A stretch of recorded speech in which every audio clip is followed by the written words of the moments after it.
The cold metal band around her finger felt like a shackle, but Isabella's mind refused to accept what her eyes witnessed in the flickering candlelight.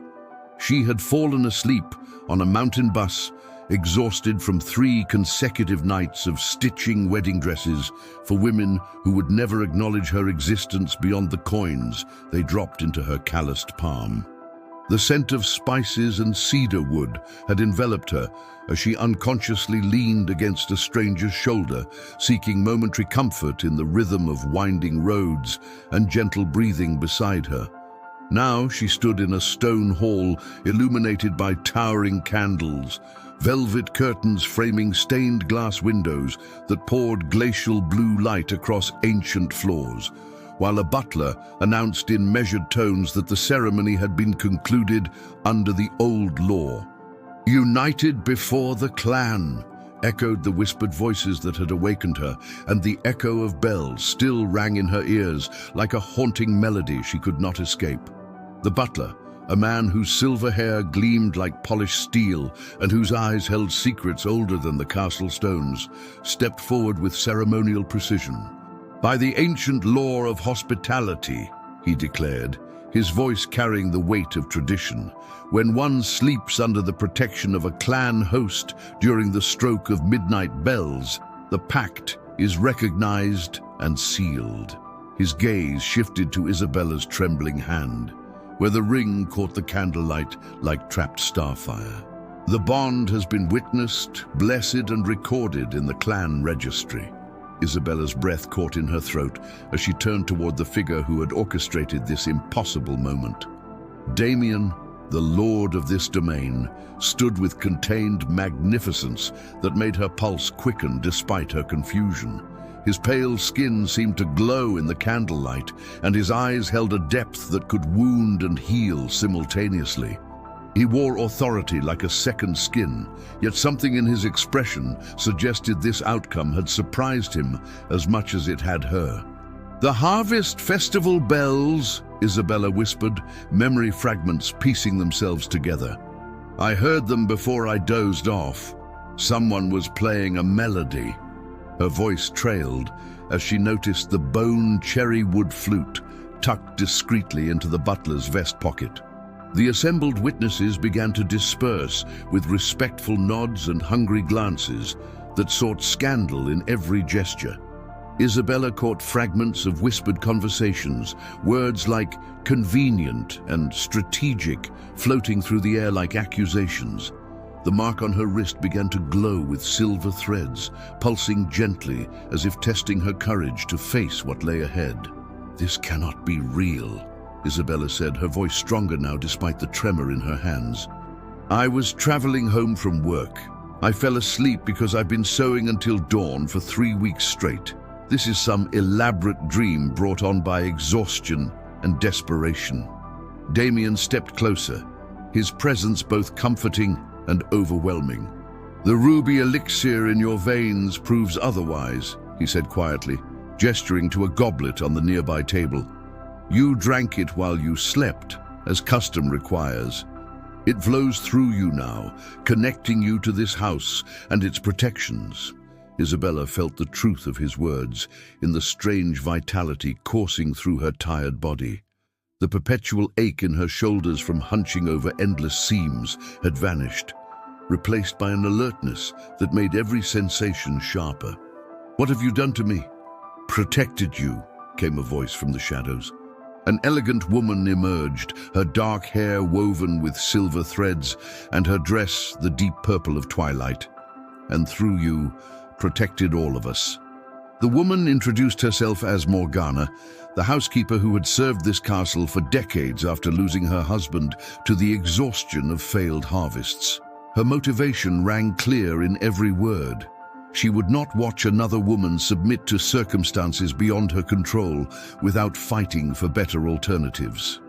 "The elixir," Morgana explained, settling into the explanation like a teacher preparing a crucial lesson, "is crafted from pomegranate, mountain honey, and bitter roots. It allows the vampires of this house to avoid harming humans, suppressing their hunger while maintaining their strength. Full sunlight weakens them, forcing twilight routines, but they retain enough power to protect this territory from those who would exploit it. Isabella's mind reeled at the casual mention of vampires, yet the evidence surrounded her in ways she could not deny. The unnatural stillness of the assembled witnesses, the way shadows seemed to bend around Damien, the otherworldly beauty that marked every face in the hall. And the ring? Wedding bonds leave a luminescent filigree that only fades when 3 chained proofs are completed, Morgana continued, her voice taking on the rhythm of oft-repeated lore. An ancestral song played before witnesses, the return of a family object given in trust, and a public act that reverses humiliation suffered by either spouse. She gestured to Isabella's wrist, where the silver mark pulsed steadily. The mark tests your courage daily until the proofs are fulfilled. The butler, who had remained silent during this exchange, finally spoke. His name was Edmund, and his loyalty to the house ran deeper than mere service. The young lady has the right to understand her position fully. She may attempt the 3 proofs to dissolve the bond, or she may choose to embrace her role as lady of this domain. Either path requires commitment and sacrifice. Isabella felt 3 distinct truths rising within her like pillars, supporting a bridge she had not chosen to cross. First, her resilience, forged in years of accepting no charity from fate and earning every small victory through persistent effort. Second, her sense of justice, which blazed hot when confronted with inequality and exploitation. Third, her stubborn tenderness, capable of softening sharp edges without surrendering her own strength. "Why?" she asked Damien directly, meeting his gaze despite the way it made her heart race. "Why orchestrate this elaborate ceremony? What do you gain from binding yourself to a seamstress from the valley?" Damien's expression shifted, revealing the careful calculation behind his actions. Lady Seraphina controls the northern territories through intimidation and economic manipulation. She has been demanding tribute payments from our village, threatening to cut off trade routes if they refuse. The old laws grant protection to any domain with a recognized lady, someone who can speak for the people and negotiate as an equal. He paused, his voice dropping to a more personal register. "I needed someone who understood struggle, who would fight for the villagers rather than exploit them. The midnight hospitality law provided an opportunity, but I did not expect—" "You did not expect what?" "I did not expect the flame your presence would kindle." The words hung between them like a promise and a threat. While Isabella processed the implications of his confession, she had been chosen not for love or even attraction, but as a strategic necessity. Yet something in his eyes suggested the calculation had evolved into something more dangerous for both of them. The village surrounding the castle lived on cured cheeses, hand-woven blankets, and harvest festivals filled with accordion music and drum rhythms. There were candlelight processions up steep lanes, coffee brewed in cloth filters, corn cakes sold at market stalls, and blessing women who whispered prayers like warm wind. These cultural rhythms would flow through every decision Isabella made, she realized, if she chose to stay. "Show me the village," she said suddenly, surprising herself with the firmness of her voice.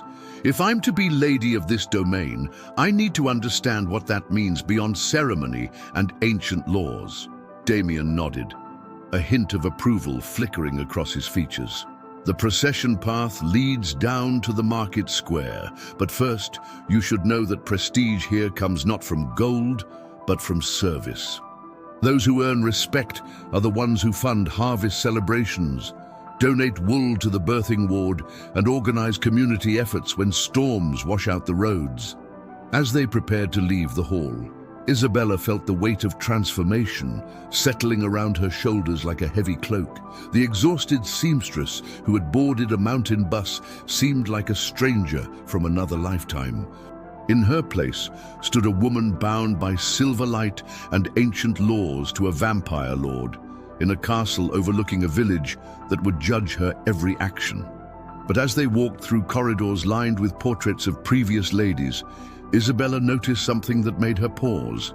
Each painting showed a woman who had clearly fought for her place, whose eyes held the same mixture of determination and tenderness that Isabella recognized in her own reflection.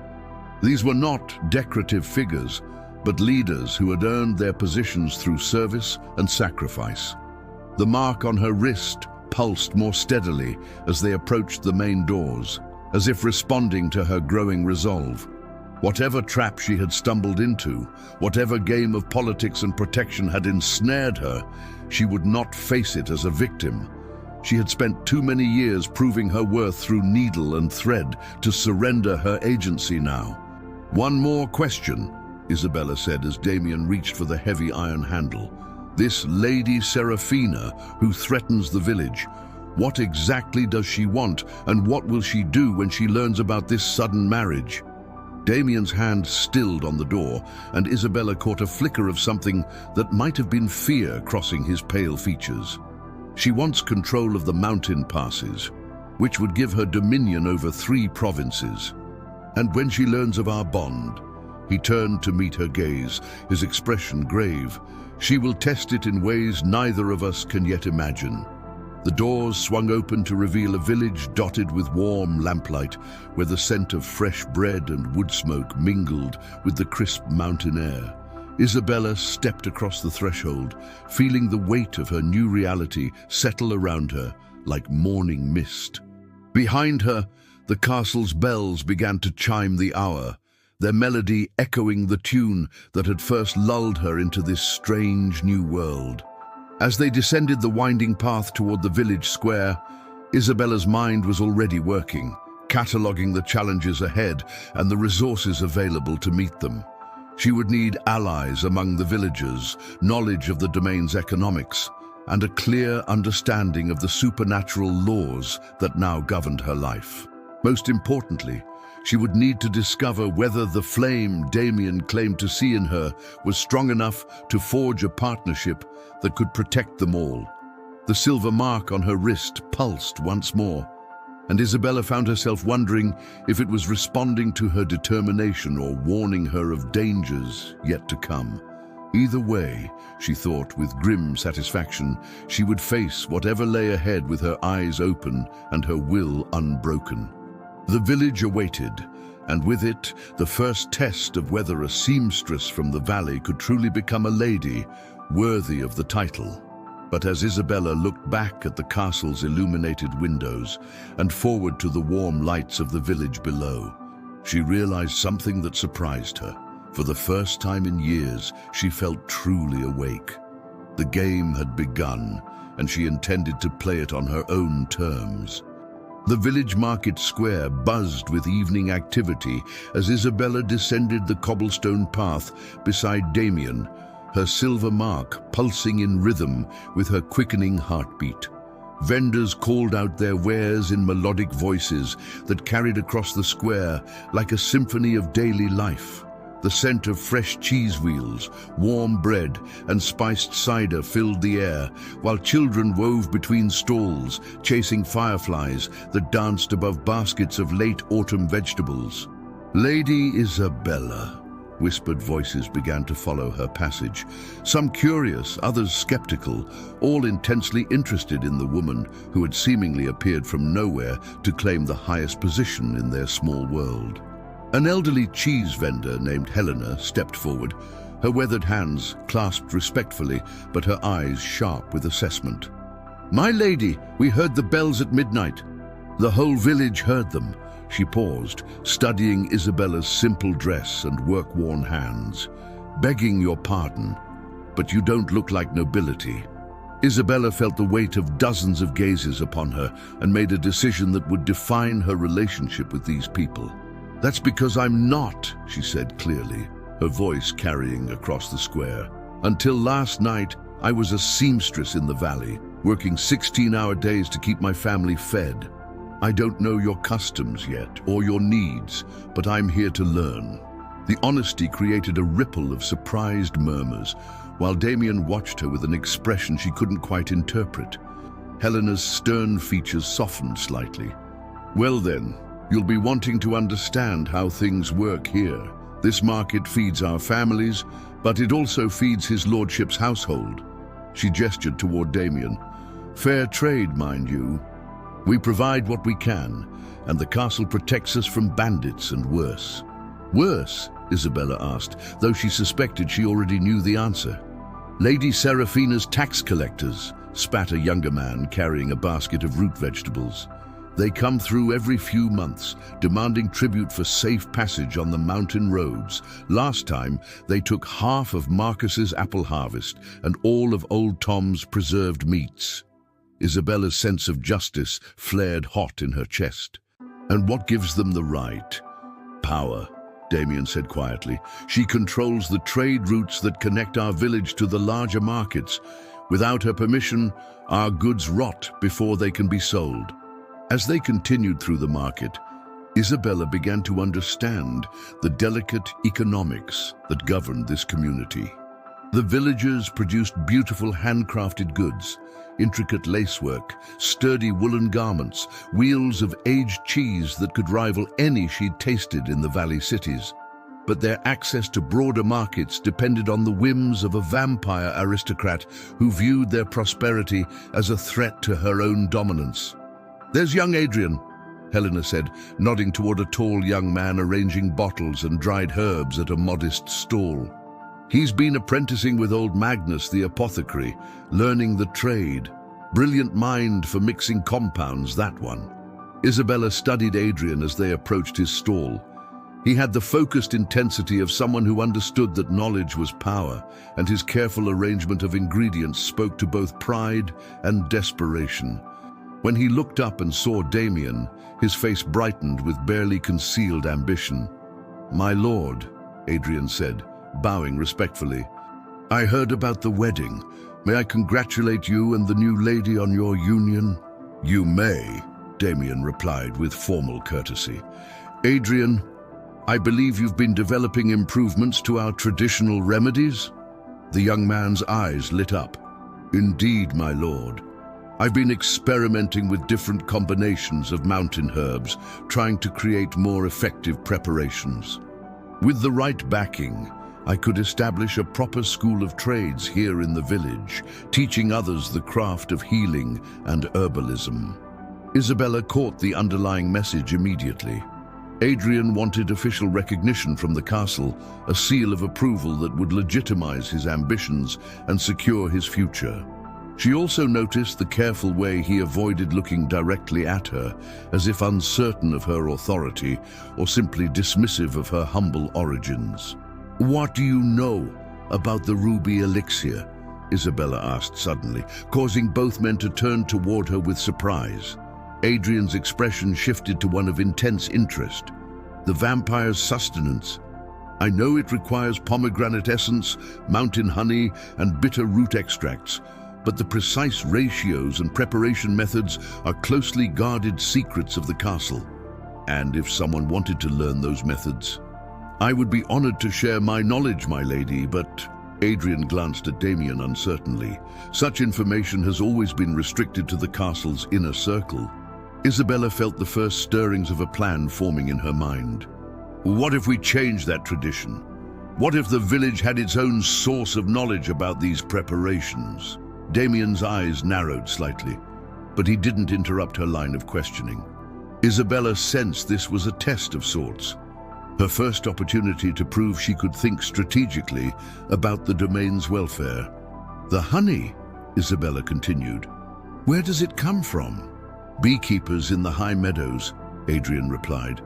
"But Lady Seraphina has been pressuring them to sell exclusively to her people, driving up prices and creating artificial scarcity." "And the pomegranates?" "Imported through the trade routes she controls." Isabella nodded slowly, pieces of a larger puzzle clicking into place. "So she's systematically undermining your independence by controlling the resources you need for basic survival."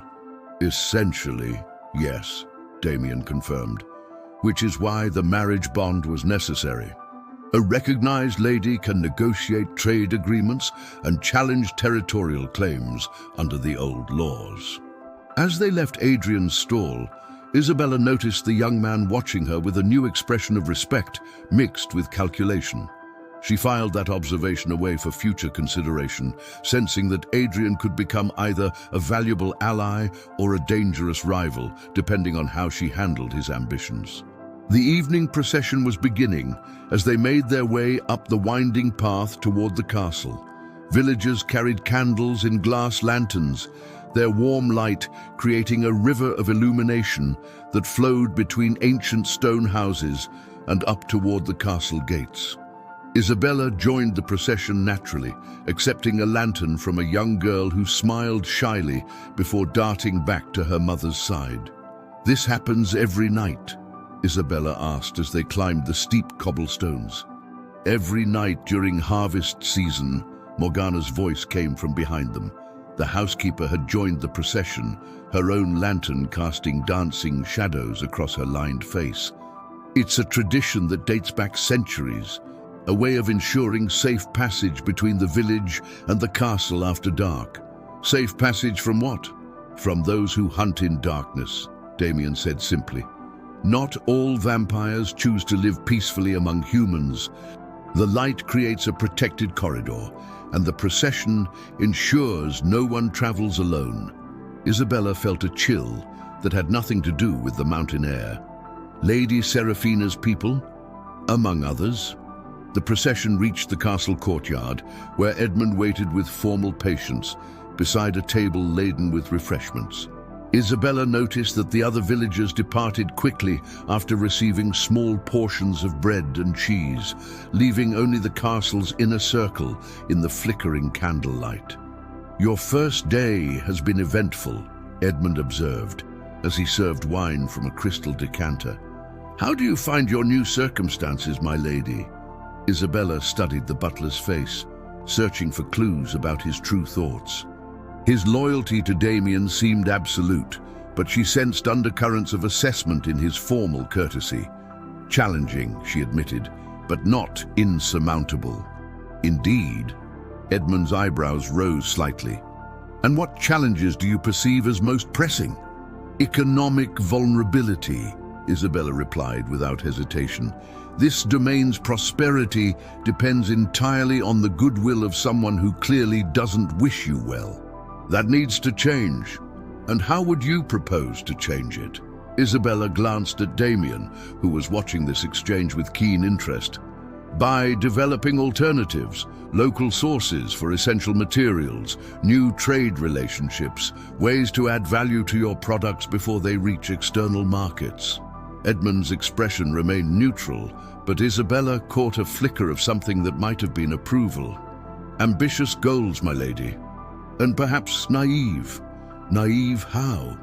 Change requires power, and power requires time. Lady Seraphina won't simply allow you to undermine her influence. She'll fight back, and when she does, people will suffer." The warning hung in the air like smoke from the castle's chimneys. Isabella felt the weight of responsibility settling more heavily on her shoulders, but also a growing determination to prove herself worthy of the trust these people were placing in her. "Then we'll have to be cleverer than she is," Isabella said finally, "and faster." That night, alone in chambers that felt too grand for someone who had slept on a narrow cot just 24 hours earlier, Isabella stood before a window overlooking the village lights below. The silver mark on her wrist pulsed gently, reminding her of the supernatural bonds that now shaped her existence. A soft knock at her door interrupted her thoughts. "Come in," she called, expecting Morgana with evening tea. Instead, Damien entered, carrying a leather-bound ledger and wearing an expression of careful uncertainty. "I thought you might want to see the domain's financial records," he said, setting the book on a small table near the window. "If you're serious about developing economic alternatives, you'll need to understand our current situation." Isabella approached the ledger with interest, noting how Damien maintained a respectful distance, despite the intimacy of their supposed marriage. "You don't trust easily, do you?" "Trust is a luxury I can't afford," he replied. "Too many lives depend on my decisions, including mine now, especially yours." Isabella opened the ledger, scanning columns of income and expenses that told the story of a domain struggling to maintain independence in the face of external pressure. "These tribute payments to Lady Serafina," she said, pointing to a recurring expense that appeared monthly. "They've been increasing. Each time we meet them, she raises the amount. It's a strategy designed to gradually exhaust our resources until we have no choice but to accept direct annexation. How long do we have? At the current rate, perhaps 6 months before we can no longer meet both tribute demands and basic operating expenses." Isabella felt a chill of understanding. That's why the marriage had to happen now. You needed legitimacy before it was too late to matter. Yes. She continued studying the ledger, noting patterns of seasonal income and recurring expenses. The honey purchases have tripled in cost over the past year. Serafina's doing. She's bought exclusive contracts with most of the beekeepers. But not all of them. No, not all. There are still a few independent operations in the remote meadows, but they produce much smaller quantities. Isabella's mind began working through possibilities, remembering her conversation with Adrian and the villagers' obvious expertise in traditional crafts. What if we changed our approach entirely? Instead of competing with Serafina for existing resources, what if we created new sources of value? Explain. The villagers are skilled artisans. Their lacework, their cheeses, their woven goods could command premium prices in the right markets, but they're selling them as raw materials or simple products. What if we help them develop more sophisticated offerings? Damien leaned forward, his interest clearly engaged. Such as specialty items that can't be easily replicated elsewhere, unique preparations that combine traditional skills with innovative techniques, products that buyers would seek out specifically because they come from this region. It would require significant investment in training and equipment. Yes, but it would also create genuine independence. Serafina can control trade routes, but she can't control innovation or reputation. They discussed possibilities late into the night, their conversation gradually shifting from formal planning to something more personal. Isabella found herself responding to Damien's intelligence and genuine concern for his people, while he seemed intrigued by her practical approach to complex problems. "There's something I need to tell you," Damien said, as the castle clock chimed midnight. About how the marriage ceremony actually worked. Isabella felt her stomach tighten. What about it? The 3 notes that activated the hospitality law. Edmund played them deliberately, using a bone flute that's been in our family for generations. It wasn't coincidence. The revelation hit Isabella like cold water. You planned it, all of it. Yes. The festival bells, the timing, even my presence on that particular bus. We knew about your route because you'd been traveling it regularly for weeks.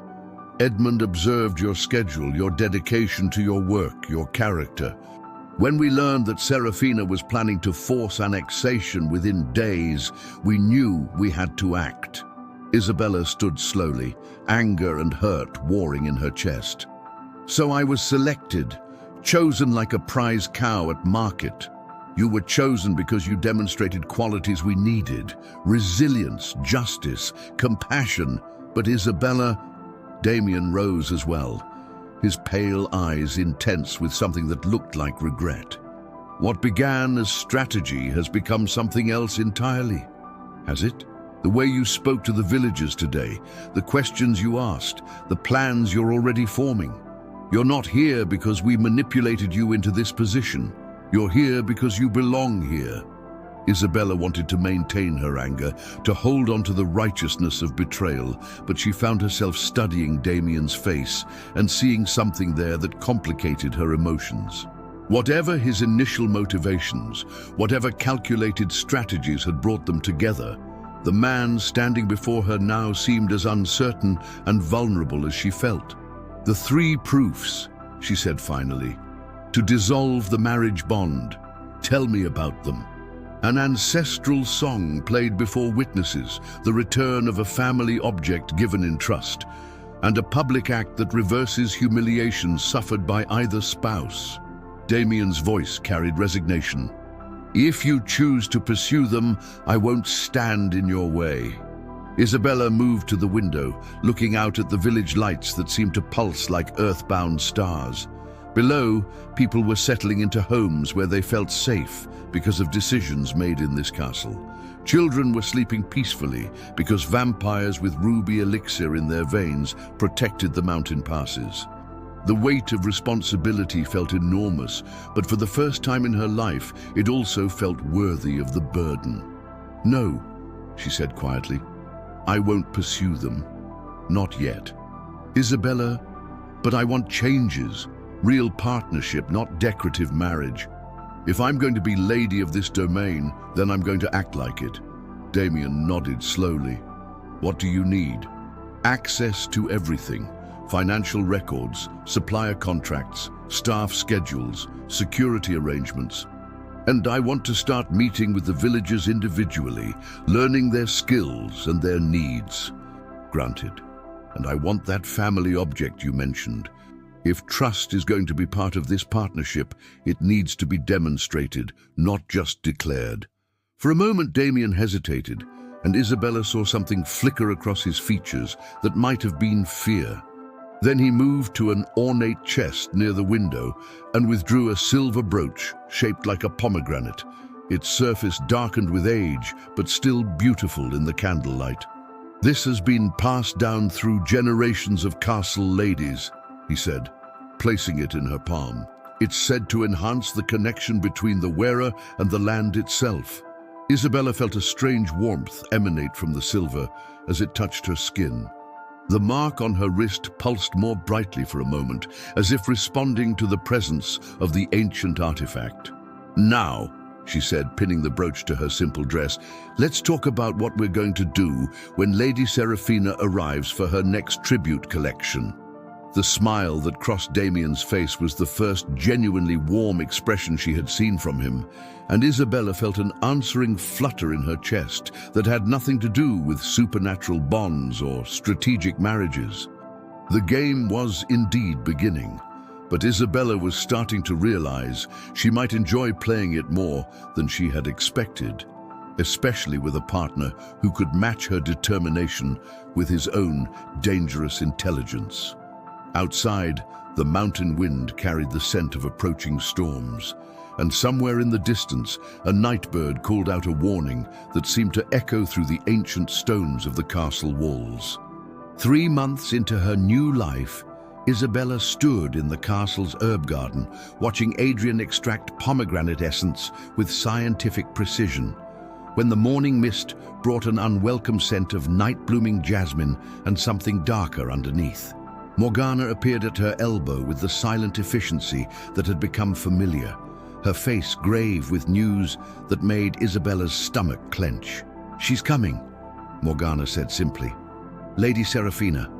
Her carriage was spotted at dawn, still hours away but approaching with unusual ceremony, more guards than normal, and gifts that suggest this isn't a routine tribute collection.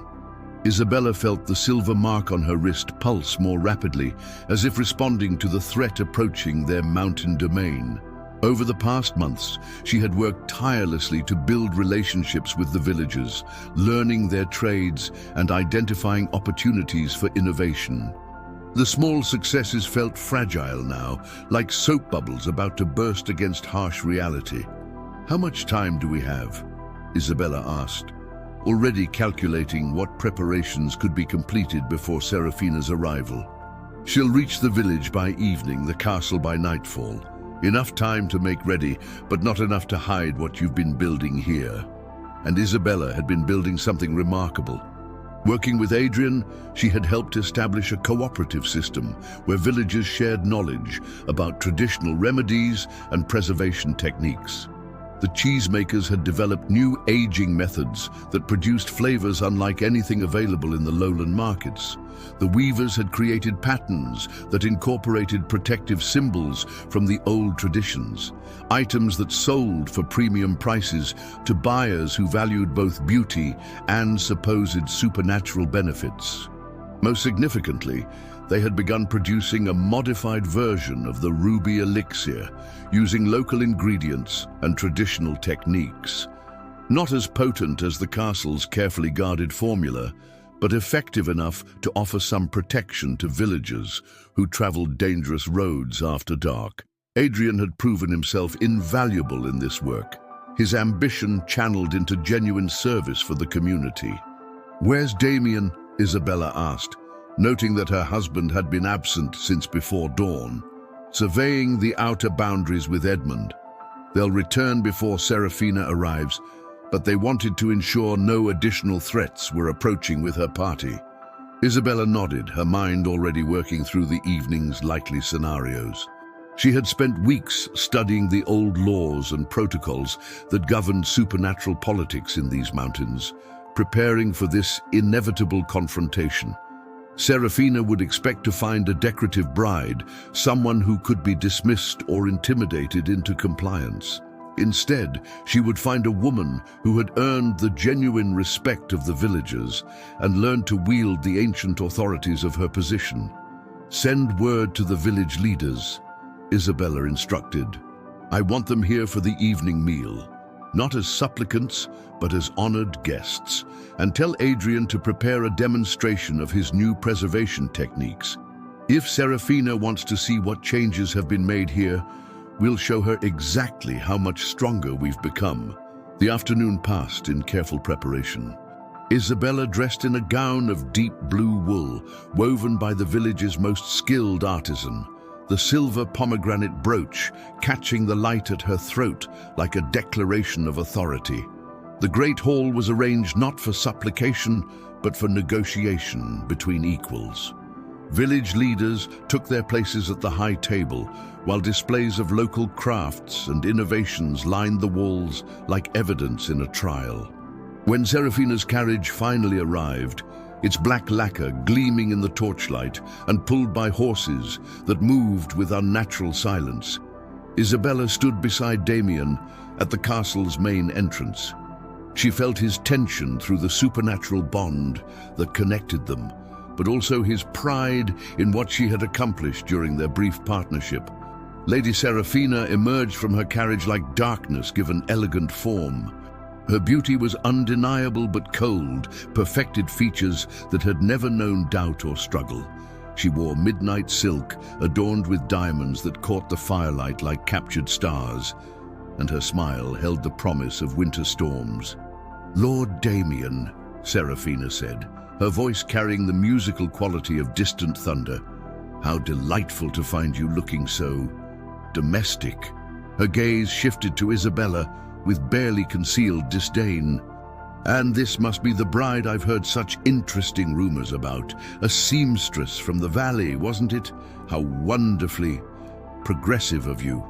Isabella felt the calculated insult like a slap, but she had learned to armor herself in the confidence earned through months of genuine achievement. "Lady Serafina," she replied with formal courtesy, "welcome to our domain. I trust your journey was pleasant." "Enlightening," Serafina replied, her eyes glittering with predatory intelligence. "I passed through several villages that usually trade exclusively through my territories. Imagine my surprise to discover they've developed new arrangements." The threat in her words was unmistakable. Isabella felt Adrian tense behind her where he stood with the other village leaders. The young apothecary had worked tirelessly to establish new trade relationships, using his knowledge of local specialties to bypass Serafina's controlled routes. Those efforts had clearly not gone unnoticed. "Progress benefits everyone," Isabella said carefully. "Surely you appreciate innovation that enhances the region's prosperity." Serafina's laugh sounded like breaking crystal. "Innovation? My dear child, you've been playing with forces you don't understand. These mountains have maintained their balance for centuries through careful adherence to established hierarchies. Your amateur meddling threatens that stability." "Whose stability?" Damien asked, his voice carrying dangerous undertones. "The people seem quite content with recent changes." "The people," Serafina repeated with contempt. are children who require guidance from their betters. They don't understand the larger consequences of defying traditional arrangements. She gestured elegantly toward her carriage, where several elaborately wrapped packages waited, which is why I've brought gifts suitable for this adjustment period. The packages, when opened in the Great Hall, revealed exactly what Isabella had expected: luxury items of stunning beauty and obvious expense.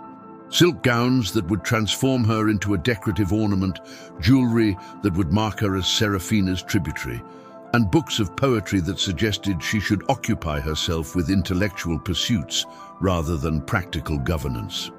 "How thoughtful," Isabella said, running her fingers over a bolt of silk that probably cost more than most villagers earned in a year. "Though I confess I've grown rather attached to locally produced goods. Helena's wool, for instance, provides much better protection against mountain weather." Serafina's smile sharpened. "Yes, I've heard about your integration with the local community. Quite touching, really. But surely you understand that such quaint arrangements can't continue indefinitely. Why not? Because I'm prepared to offer you something much more valuable than village approval." Serafina leaned forward, her voice dropping to an intimate whisper that somehow carried clearly through the hall. "True acceptance among vampire nobility. A place in society that matters, rather than ruling over cheesemakers and sheep herders." The offer hung in the air, like poisoned honey, sweet and deadly. Isabella felt the attention of everyone in the hall focused on her response, understanding that this moment would define not just her own future, but the fate of everyone who had learned to trust her leadership. "Your generosity is remarkable," Isabella said finally, "but I believe you misunderstand what I consider valuable. The respect I've earned here isn't quaint, it's genuine. These people trust me not because of my title, but because of my actions. That seems infinitely more precious than acceptance purchased through submission." Serafina's expression shifted to something colder and more dangerous. "How unfortunate. I had hoped to resolve this situation through persuasion rather than necessity." "Resolve what situation?" "Your marriage, my dear. Such a hasty union, based on questionable circumstances. I'm sure the vampire courts would be fascinated to learn how the hospitality laws were interpreted in this case." Isabella felt ice forming in her veins as she understood the true nature of Serafina's threat. If the legitimacy of her marriage were successfully challenged, the domain would lose its protected status, leaving both the castle and the village vulnerable to direct annexation. "Of course," Serafina continued with deadly sweetness, "such legal challenges could be avoided if reasonable accommodations were reached. Perhaps a formal tribute arrangement that acknowledges my territorial authority, combined with certain personnel changes that would ensure proper management of local resources." "Personnel changes." Damien's voice carried the promise of violence. "Nothing dramatic. Simply the replacement of certain advisors who have proven unsuitable for their positions." Serafina's gaze lingered on Adrian, whose face had gone pale with understanding. "Young apothecaries can be so ambitious. Sometimes they need guidance about which innovations are acceptable and which threaten established order." Isabella realized with crystalline clarity that Serafina had maneuvered them into an impossible position. Accept tributary status and sacrifice the people who had worked to build independence, or face legal challenges that could destroy everything they had accomplished. But as she looked around the hall, at the faces of people who had become genuinely important to her, Isabella felt something shift inside her chest, like a key turning in a lock. She had spent months learning the old laws, studying the precedents that governed supernatural politics, and building relationships based on mutual respect rather than fear. Perhaps it was time to use that knowledge. "Before we discuss territorial arrangements," Isabella said, her voice carrying new authority, "I believe there are certain formalities to address. As the recognized lady of this domain, I have the right to invoke the trial of proofs if the legitimacy of my position is questioned. Serafina's eyes narrowed. The trial of proofs hasn't been invoked in over a century, but it remains valid law, Edmund said from his position behind Damien, his voice carrying the weight of encyclopedic knowledge. Any lady whose authority is challenged may present 3 proofs of legitimacy: demonstration of supernatural bond through ancestral music, evidence of trust through family artifacts, and proof of leadership through public testimony.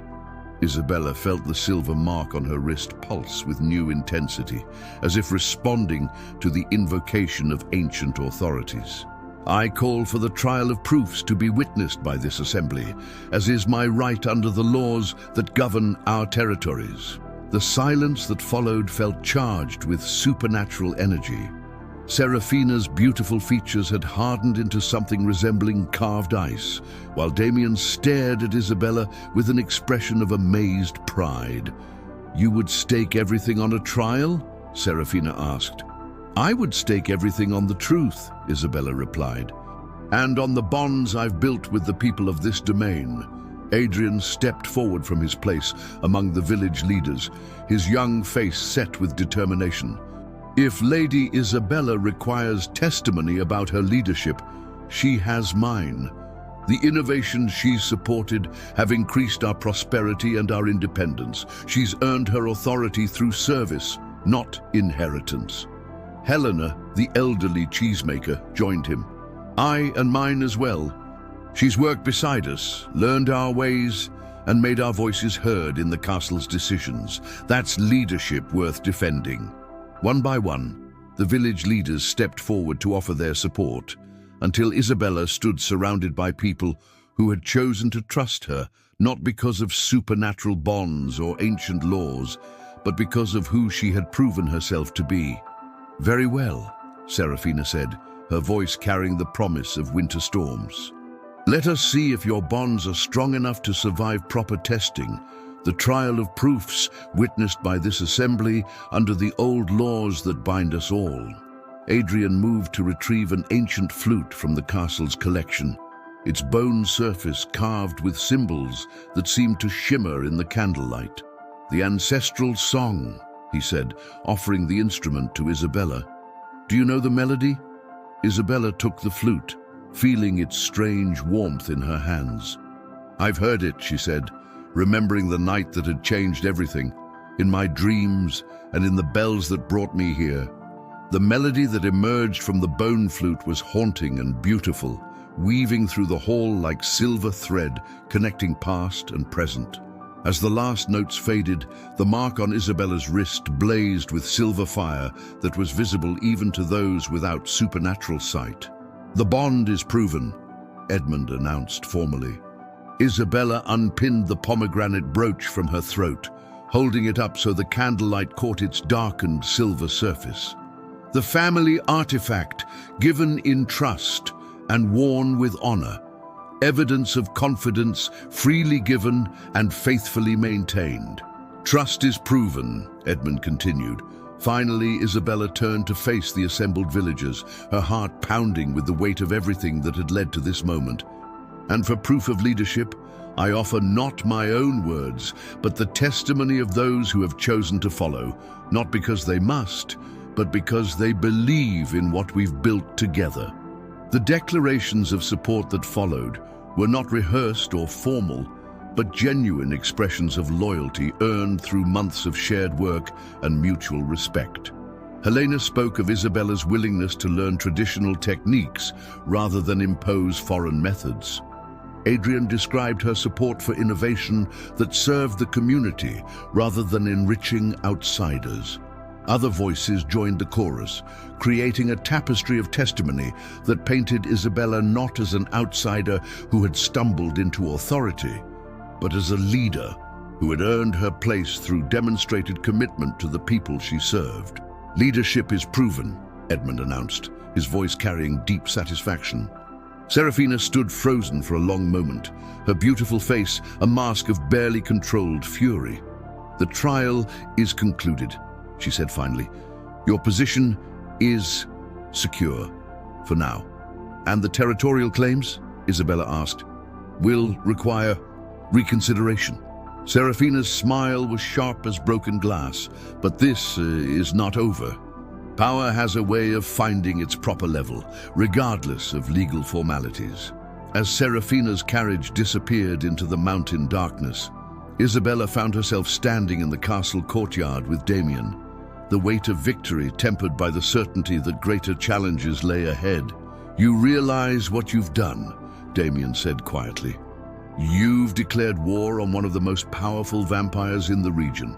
"No," Isabella replied, looking up at stars that seemed brighter than they had just hours before. "I've declared independence. There's a difference." The silver mark on her wrist had settled into a steady, comfortable warmth, no longer pulsing with uncertainty, but glowing with the steady light of choices freely made and bonds freely chosen.